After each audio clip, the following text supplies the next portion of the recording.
Hey guys, welcome back to Inform Gardens. On today's video, I'm going to be sharing with you the 12 tomato varieties that I'm growing for 2024. Now when you have a small space, it can be quite difficult to narrow down the choices. There's so many different seeds available, so many different varieties, and tomatoes are one of the absolute most fun and rewarding crops to grow in the garden. So deciding on only 12 is difficult. So the way that I make my choice is I always try to grow new varieties, because that's what's really fun for me, is trying new ones, and also try to grow some of the tried and true ones to make sure I have a good harvest every year. So that's how I split it up, about half and half. So let's just jump right into it. The first 7 that I'm going to show you are my tried and true varieties. So if you're looking for some recommendations, I can vouch for these 7. Okay, the first one is Aunt Ruby's German Green. So this is a big beefsteak tomato that is green when fully ripe, and it is absolutely delicious, high acidity, high sweetness. It grows really well for me here in Middle Tennessee. Now this particular variety was actually developed in Tennessee, so maybe that has something to do with it. It grows really well here and is just always productive and always tasty. So that's my first pick for the season. The next one is one called Berkeley Tie Dye Pink. Has this really cool red striping, red and green. It's a dark purplish red on the inside, and the flavor is always just really good, and the production is really good as well. So that's another winner in my book.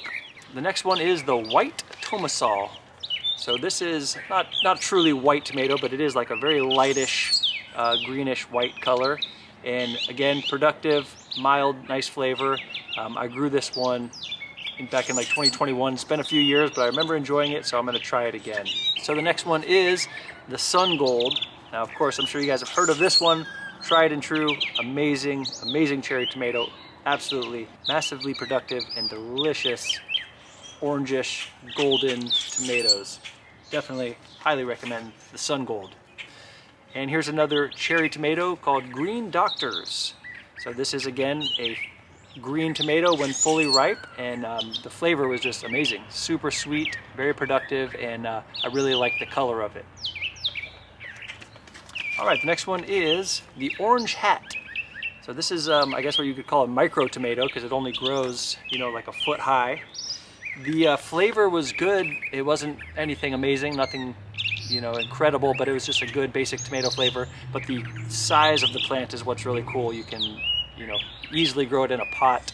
I grew mine in my green stock planter back there. I grew 6 of them. So I like the small size of it, and it's just a fun one to grow. All right, and the last one of my tried and true tomatoes is the Spoon tomato. If you ordered from Baker Creek last year, you might have gotten some of these in the mail. This was a free seed. I grew this several years ago, and this was really cool just because of the size of the tomatoes themselves. They're tiny, tiny, and we would throw them in like a pasta sauce whole. And it was just really enjoyable. A very productive plant, very big, with a lot of small, tiny tomatoes. So that's a cool one, the Spoon tomato. All right, so these remaining 5 are all new for me this year. If you've grown these and you want to give me any feedback, I would definitely appreciate it. So the first one is the Super Sweet 100. Now again, this is one like the Sun Gold that I've heard about forever and just have never grown myself, but I've seen pictures of them. These long trusses of tomatoes. Looks amazing, so I had to try that for myself. Here's another cherry tomato called Rosella. So this has a dark reddish purple tomatoes. I bought this at the end of last year, started it way late, and did not get any tomatoes, so I have to give that another try. And as was the same situation for this one, called the Sweetheart Cherry.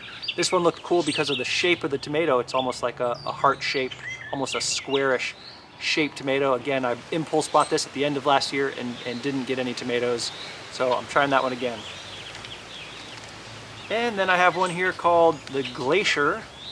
The reason I chose this one is that it's a semi-determinate tomato. So that means that it grows basically a little bit smaller than some of these other tomatoes. This one will grow a little bit more compact. It's especially good for colder climates, apparently.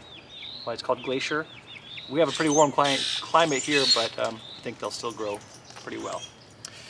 All right, and the last one that I'm growing, the 12th variety, is a bit controversial. I don't want to get into it too much on this video, but I am growing the purple tomato.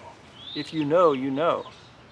This is one of the first commercially available genetically modified organism tomato. It's a GMO tomato. Oh my gosh, is that terrible? I don't know. I think I'm gonna make a separate video talking about it and maybe getting some feedback. I definitely know it's a buzzword and maybe a bad word for some communities, but I'm gonna give it a try because it looks awesome. I'm growing it on a very small scale. I'm growing like 2 or 3 plants, but I had to give it a try. The purple tomato. So there you go, guys. I would love to get your feedback, your input. If you'd like to share any of your tried and true tomatoes, I would love to hear them because I'm always looking for new varieties to grow. All right, guys, thank you so much. Best of luck to you in the garden. I'll see you on the next one.